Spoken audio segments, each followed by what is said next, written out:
So what we will discuss today in the today's class is mechanical losses. So in the previous classes, we discussed about in general the losses, what losses are, and why they occur. And there are three types of losses we have seen in any rotating machine: copper losses, iron losses, and mechanical losses. We also have seen in the previous class how the copper loss occur. We know it is because of the resistance of the conductor that is carrying current. Okay. And also we have seen how the iron loss occur. Iron loss consists of two losses, hysteresis and eddy current loss. Okay. So hysteresis loss occur because of the hysteresis property of the magnetic material, that is irreversibility property of magnetic material. That is, the energy is consumed by the material even when magnetizing and demagnetizing. So therefore, hysteresis losses will occur. Then if I want to reduce the hysteresis loss in the machine, then I should be choosing a material, a magnetic material, which will be having a very narrow hysteresis loop. So if the hysteresis loop of the given material is very narrow, okay, then that kind of material is considered to be the best material for me to use as a core. Okay. Then how do I get hysteresis loss curve? That has to be studied experimentally for different types of materials when they are fabricated in the lab or in the industry. The magnetic properties are studied. The BH curves are plotted. The magnetic properties are studied. Then, based on the BH curve, what I get, the hysteresis loop, what I get, then we will decide if the hysteresis loop is too wide, then it is not a good material to choose as a core because it gives large amount of hysteresis loss. In turn, the iron losses will be more. If the hysteresis loop is very narrow, very thin, then that material will incur less amount of hysteresis loss, and that is one of the good material, best material for using as a core in the electric machine. Okay. So then the other kind of iron loss is eddy current loss. So this eddy current loss occur in the material because of the magnetic induction, electromagnetic induction. The alternating flux will link the core and will induce an EMF in it, and that EMF will circulate the circulating currents in the core because surface of the core is short circuited. So on the surface of the cores, okay, the currents are circulated, okay, and these currents are flowing against the resistance of the core, and these will incur some losses. Okay, sorry, these will offer some losses in the machine.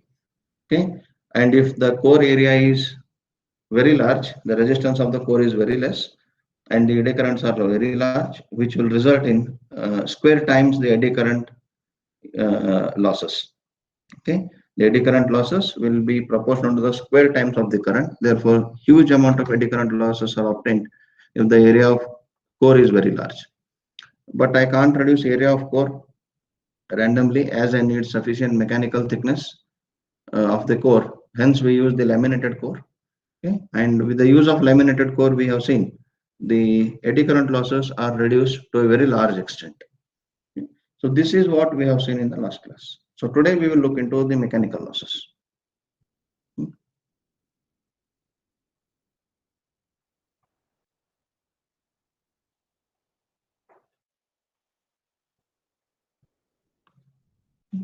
Mechanical losses. These include friction loss,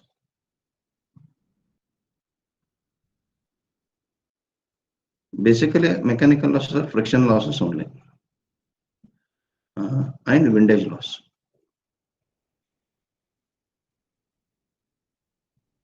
Friction loss and windage loss. So these two are the types of losses. Friction loss occur in the bearings. These occur in the bearings. You can observe here in the diagram, there is a bearing. This is a motor. Don't worry about which type of motor it is because every motor consists of bearings. Okay. So we have a bearing here. This is a bearing. Okay. So this is the outer race of the bearing. There will be inner race of the bearing. We know how the bearing is. Okay. Whether it is a ball bearing or a roller bearing, this is how the bearing is. Okay. So the outer race of the bearing is fixed to the stator. You can observe this outer race is fixed to the stator. Inner race is fixed to the shaft. So inner race is free to rotate, outer race is fixed. Therefore, there is a continuous friction between the rotating part and the stationary part. That is the inner race and the ball and the outer race. So there is a continuous friction between the inner race ball and the outer race. This will constitute large amount of losses because the friction depends upon the weight of the rotor. If the weight of the rotor is large, the friction offered is also large. Therefore, this frictional loss I cannot eliminate. Frictional losses are bound to occur, which will form the major part of the losses. Okay. So part of the input what we provide to the motor is consumed by this friction, and I can't eliminate this friction because one part of the motor should be stationary, other part should be rotating. So when there should be stationary and rotating parts, there should be the use of bearings, and these bearings will incur frictional losses. So this is called frictional loss, which occur in bearing. Then what about windage loss? Okay, you can write here frictional loss. Here it is written frictional loss.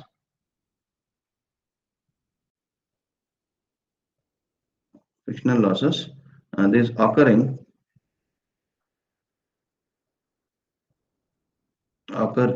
bearings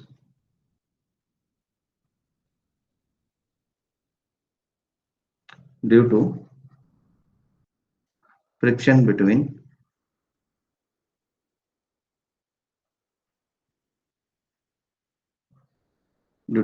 between inner race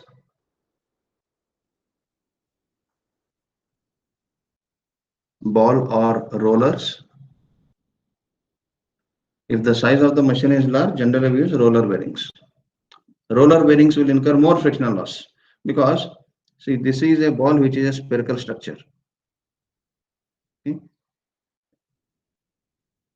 So only this part is in contact and this part will be in contact. Whereas if I use a roller bearing is a cylinder. Okay. The entire length of the roller will be in contact with the outer race. So in roller bearings, frictional losses are more. So generally we don't use roller bearings for small machines because roller bearings will give good strength. If the size of the machine increases, I generally use roller bearings. But roller bearings will be giving large frictional losses because the contact surface of the roller bearing is large. Whereas contact surface of the ball bearing is only point. Whereas contact surface of the roller bearing is entire length of the roller. So therefore in roller bearings, the frictional losses will be more. Okay. So it is friction between inner race, balls or rollers, and outer race. Okay. Outer race. Then how to reduce this? The reduction of frictional losses can be done by periodic maintenance of the motor, by proper greasing or oiling of the bearings. If I don't grease or oil the bearings regularly, then large amount of frictional losses are bound to occur. Okay, so there should be regular to reduce. What should I use to reduce? These are not given in any books. Okay, how to reduce frictional losses and all. To reduce frictional loss, what should I use? Periodically,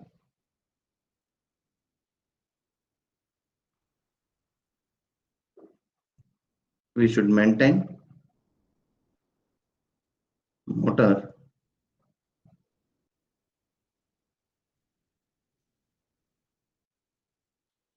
periodically we should maintain motor by proper oiling or greasing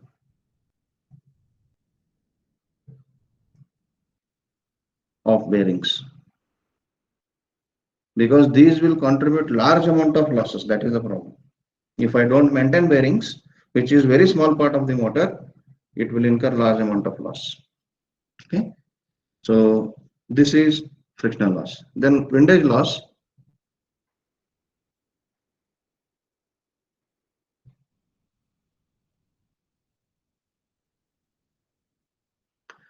See, this is the cross section of the DC motor. There is an air gap. Okay, so a very small air gap you will observe. This is an air gap. The red line what I have drawn is the air gap. Okay, a very small air gap we will get here.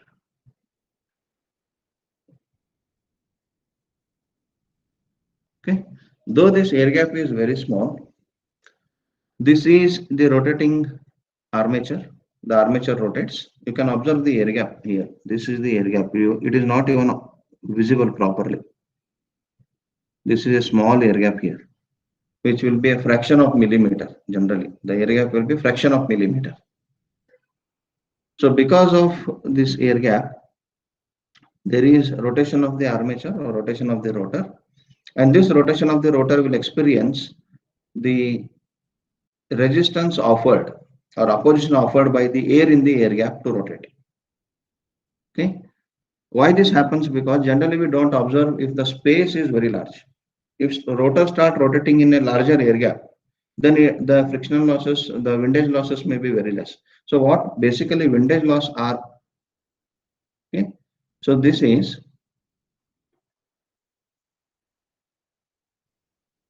frictional loss between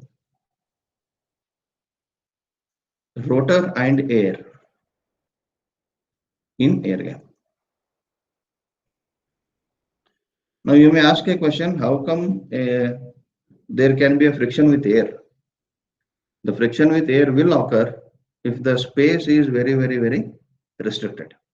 So air gap is a very restricted space, and even the space of the motor inside the cover is also very much restricted. Therefore, the rotor will continuously experience the opposition by the air in the air gap, because the space is very less. Whatever the air is present here, okay, because of the various other losses, it is heated, it will expand. When the air expands, it try to acquire more space. We know when the gas heats, the volume increases. If the volume of the container is fixed, then the pressure of the air increases. Because of increased air pressure, it will start opposing the rotation of the rotor, and this will contribute windage loss. Okay, so basically windage losses are the frictional losses. One friction is occurring in the bearing, other friction is occurring in the air gap between this rotor surface and the air. Okay, how to reduce this? If I want to reduce windage loss, I have to increase the air gap. But if I increase the air gap, there are various disadvantages with respect to the machine operation. If the air gap is increased, iron losses will again increase, because more the air gap, more the flux I need. If more flux is required, more flux density should be used. More flux density means more magnetizing current. More magnetizing current means more iron losses. So I can't touch the air gap. Okay, so windage losses are bound to occur. One thing what I can do with respect to windage losses is, if there is a proper cooling technique used, then the air present in the air gap and surrounding will be cooled frequently. Okay, then the cooled air will be less in its pressure, then the opposition offered by that air will be less. So in this way I can reduce windage losses. Okay, so these are the two types of mechanical losses that will exist. Okay. So when we see in general the total losses present in the motor, okay, are three types. So whatever the input I am giving, so this is motor, I am giving input, I am getting output. So in between input and output, I get three types of loss. This diagram already we have seen. Copper loss, iron loss, and mechanical loss. Okay. So in iron loss, again we have two types.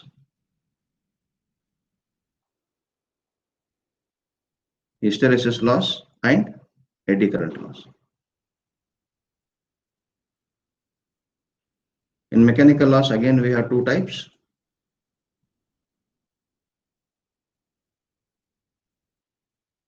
Friction and windage loss.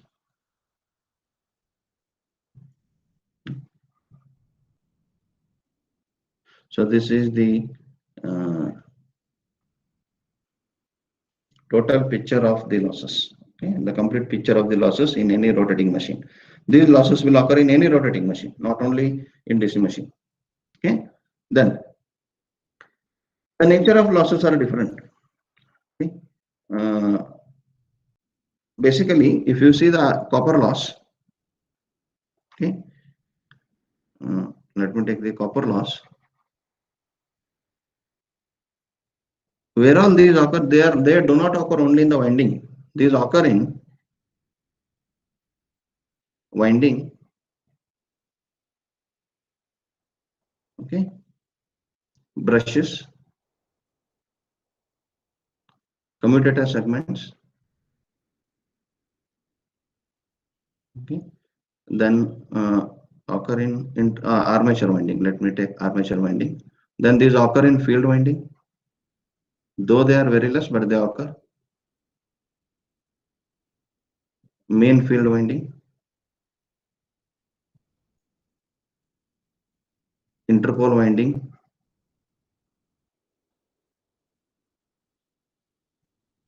these occur in compensating winding,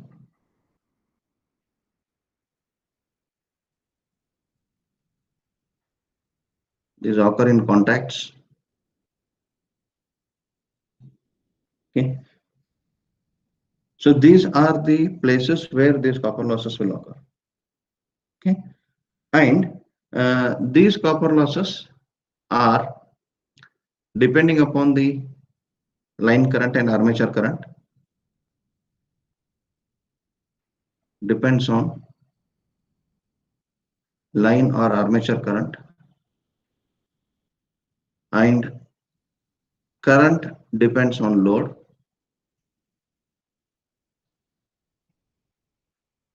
and as load is variable,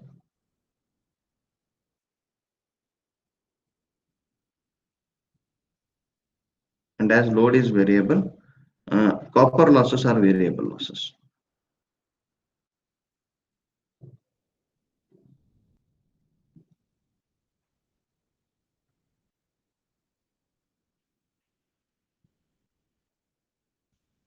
Copper losses are variable losses. Okay. Then coming to iron loss. Okay. So iron losses are due to flux. It is due to flux or flux density. Because if you see the equations of iron loss is proportional to Bm square. Eddy current loss are proportional to Bm square. Hysteresis loss are proportional to Bm to the power 1.6. So they are proportional to flux density. Okay, and generally flux density is kept constant.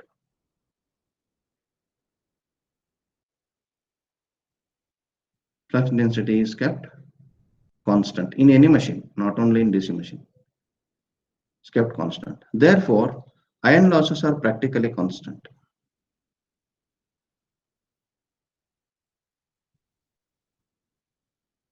Iron losses are practically constant. Okay, copper losses are variable losses. Iron losses are constant losses. Okay, then mechanical loss. Okay, so DC machines, if you see the characteristics, except my DC series motor. Okay, DC shunt motor and compound motors are generally constant speed motors. Okay, and whenever we use DC motor for any application other than traction applications, we use either compound motor or shunt motor. Series motor generally are used in traction applications. Okay, series motor generally are used in traction applications. Okay, so except traction applications, if you see in DC shunt motor and DC compound motor, these are operated in constant speed mode. Okay, shunt and compound motor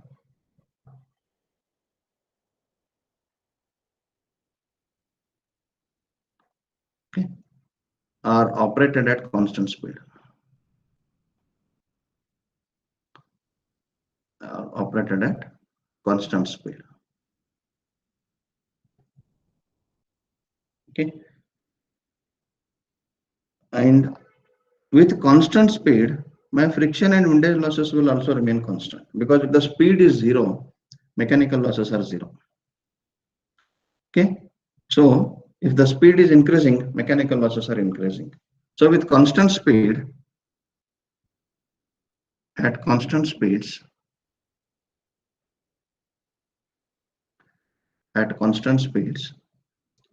uh, mechanical losses remain constant.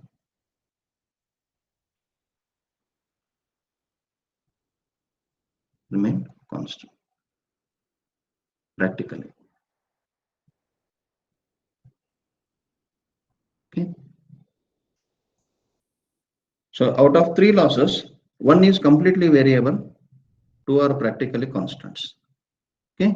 So I can say there are two types of losses in DC machine: constant losses and variable losses.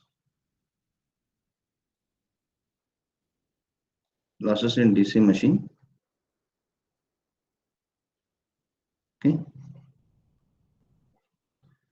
You can say constant losses and variable losses.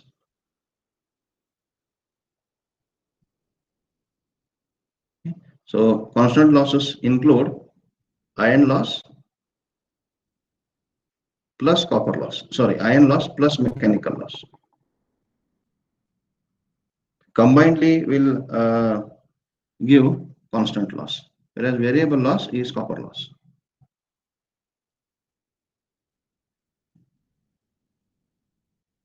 Okay, so these are the two types of losses. Those are present in the DC machine: constant loss and variable loss. Constant loss include iron loss and mechanical loss combinedly. Variable loss include copper losses. Okay. Is this clear about losses till here?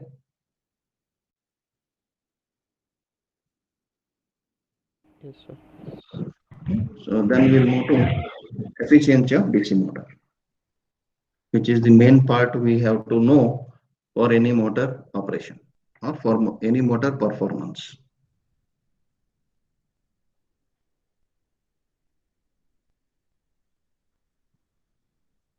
Efficiency of DC motor. Okay. So we know efficiency is, okay, it is the ratio of output power to input power.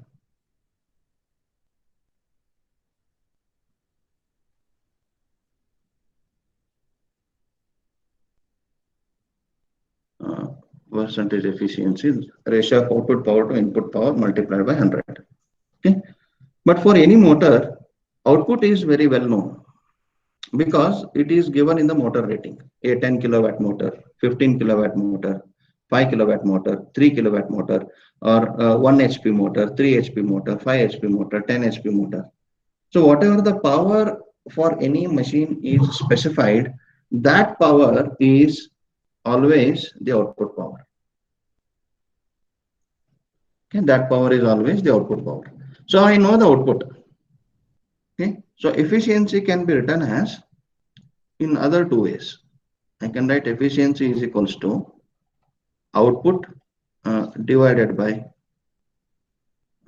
output plus losses, because already we have seen input is equals to output plus losses, or efficiency is equals to input minus losses divided by input. So we can use in any way. Okay. This is the output equation, okay, expression. Okay. So once I know the losses, which we get to know through various testing methods, I will be knowing the output rating of the motor. I will be knowing the losses. Once I know the losses and output, I can get the input. Just by adding them, I will get the input. Take the ratio of output to input, I will get efficiency. That is what I want ultimately out of any test. Okay, that we will do in various testing methods. Now, how to get the maximum efficiency of the motor? If I want to get maximum efficiency of the motor and I want to operate the motor at that load condition or at that load factor, what is the condition that we will see? Okay, so condition for maximum efficiency.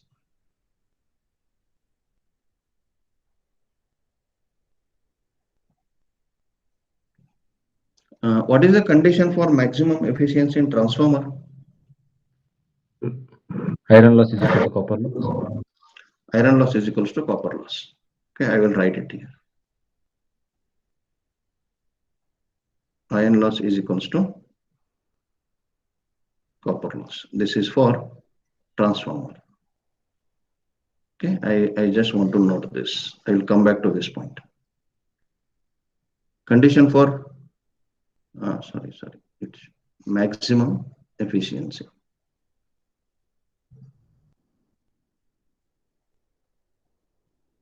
Okay. Input to the motor, I can calculate electrically. Okay, so motor input just by connecting a voltmeter and ammeter into V into I. Okay. Then motor output is equals to, I can write motor input minus losses.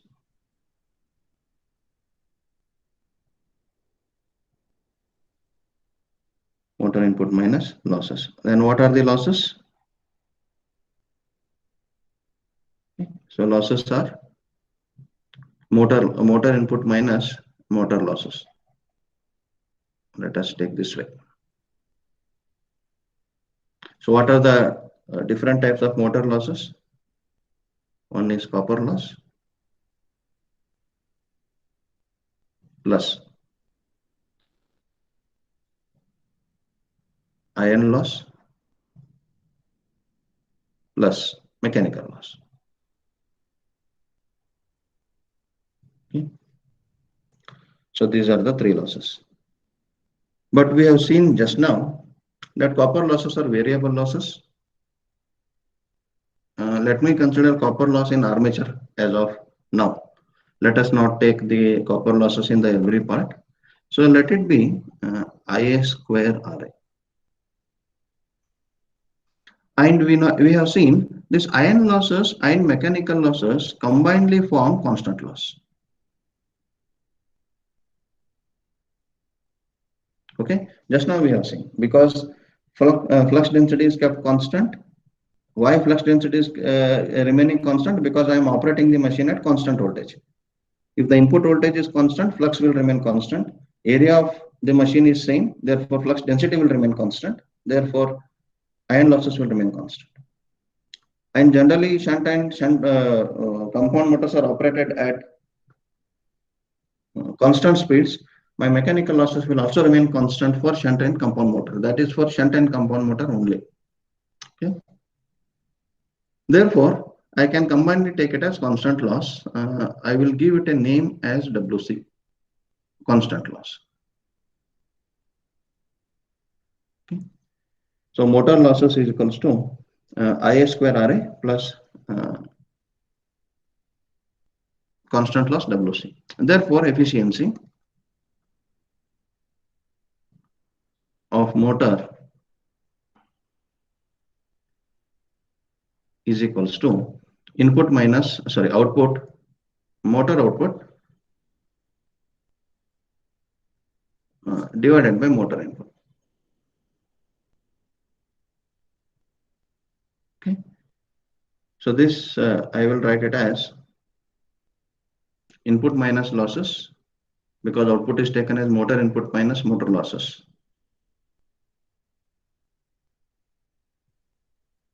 Motor input minus motor losses divided by motor input.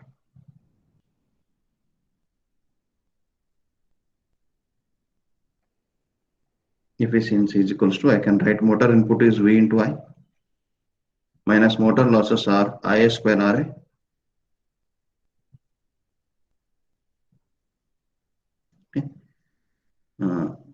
plus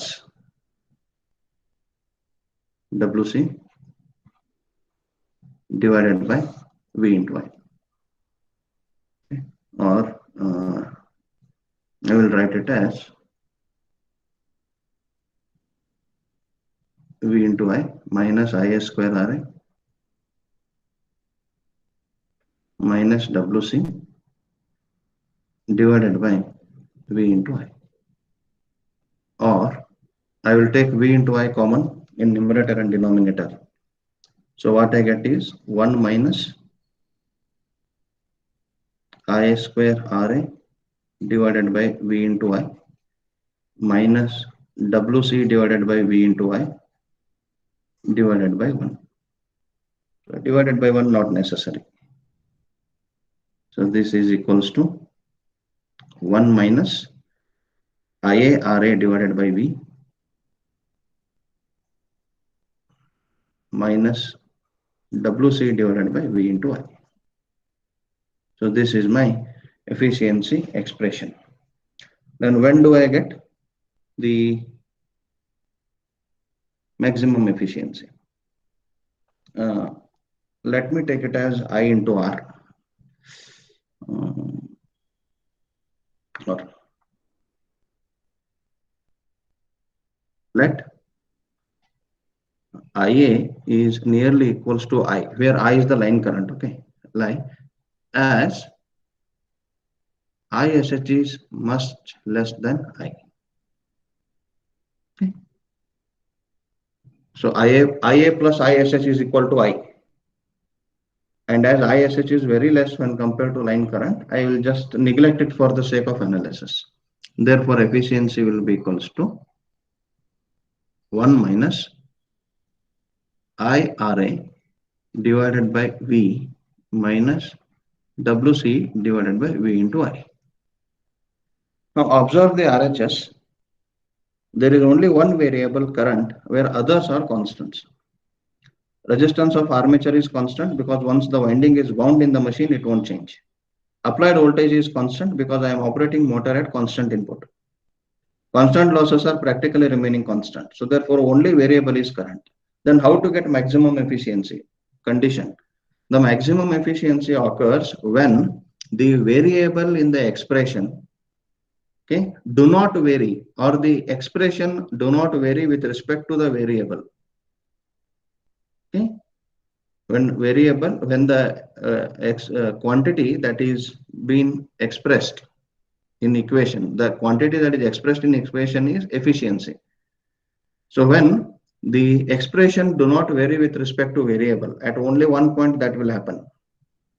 And that condition is given by taking the differentiation of efficiency with respect to current and equating it to 0. So for maximum efficiency,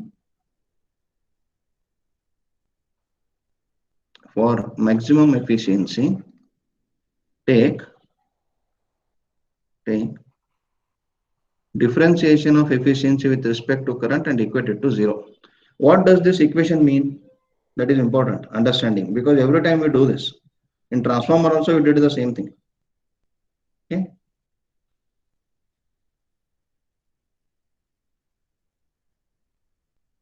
It indicates that variation of efficiency with respect to current is 0. And this will not happen every time. That will happen only at one point. I want to find that point. That is the condition for maximum efficiency. Okay. So now differentiate this above equation with respect to current and equate it to 0. So first term will become 0 minus I into RA by V. It will be RA by V minus, okay, WC by V will remain as it is. What is differentiation of 1 over I with respect to I? It is minus 1 over I square. Is it? Differentiation of x 1 by x is minus 1 by x square. Okay. So this is minus 1 over I square equated to 0. Or I can write it as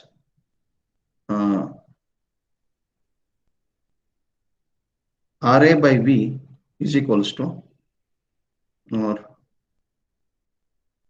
minus RA by V plus WC by I square into V is equals to 0. I will take the equality sign in between. So it will be RA by V is equals to WC by I square V. My VV will cancel. Therefore, I square into RA is equals to WC. What does this mean?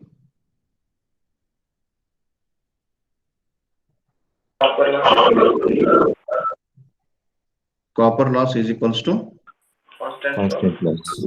constant loss. Okay. Now this is condition for maximum efficiency.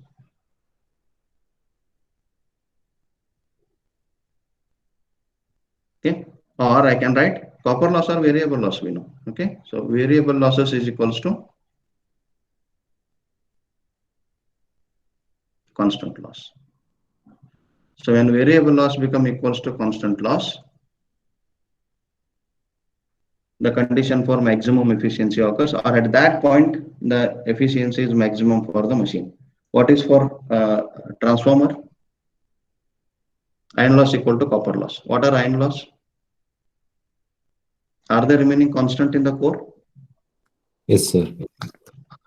Copper loss or variable loss? Tell me one thing. Can 2 be equal to x?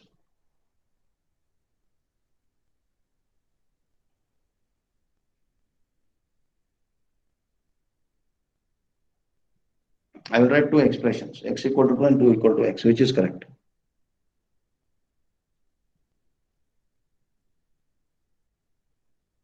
Which is correct way of representation? X equal to 2 or 2 equal to x? X equal to equals to, sir. Why not 2 equal to x? Because it is equality sign, no? LHS equal to RHS. variable is defined first. It is defined already. Why can't be 2 equal to x? So 2 So is we a are assigning, Yes? Yeah, please tell. so we are assigning a constant to some variable. Can it be possible? Can I assign a constant value to a variable? Or a variable value to a constant? I am assigning a constant value to a variable. This is possible. Can I assign a constant a variable value?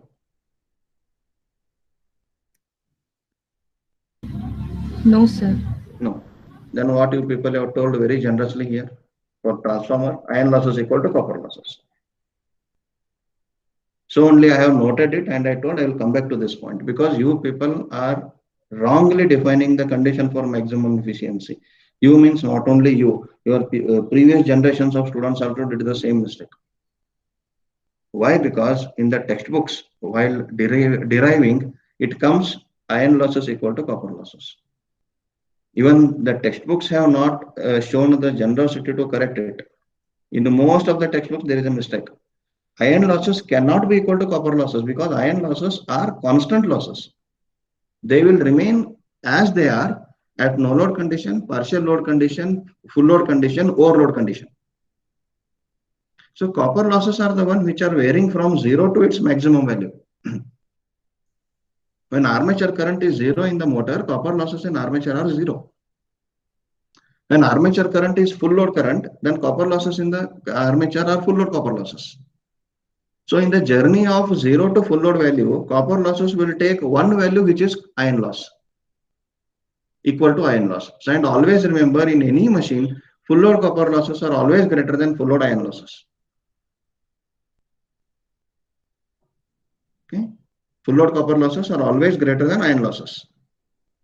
So at one point between the variation of copper loss between from 0 copper loss to full load copper loss, at one point it will take the value equal to iron loss. That is the point where maximum efficiency occurs. So very generously people are defining it wrongly, that iron loss is equal to copper losses. Never variable loss or constant losses will become equal to variable loss. Variable loss will become equal to constant loss. Okay, people have argued with me that what is the problem, because it is equality sign. then I used to give this example. Because that is the equality sign. Why can't 2 be equal to x? Because it is equality sign. Okay. So many a times I have told, it is not only the mathematics that I want to prove or that I want to deduce. There is a physical phenomena behind these mathematical equations. So the interpretation of these equations should be in synchronization with the physical phenomena what is happening. And the same mistake you people have done even in the tests. I will come to that point. Okay. Now is it clear? So to get the maximum efficiency of the DC motor, or in general any electrical machine, because even in transformers we got this condition. If you go to induction motor, we will get the same condition, copper losses becoming equal to iron losses. Okay, so when variable losses in an electrical machine become equal to constant loss, at that point the maximum efficiency of the machine is been obtained. Okay. So any is it clear? Any doubts so far? No, sir. Okay. So with this, I will end the session, but class is not yet finished. Okay, please wait. In the next class, we will see the power stages and the testing of DC machines. Okay.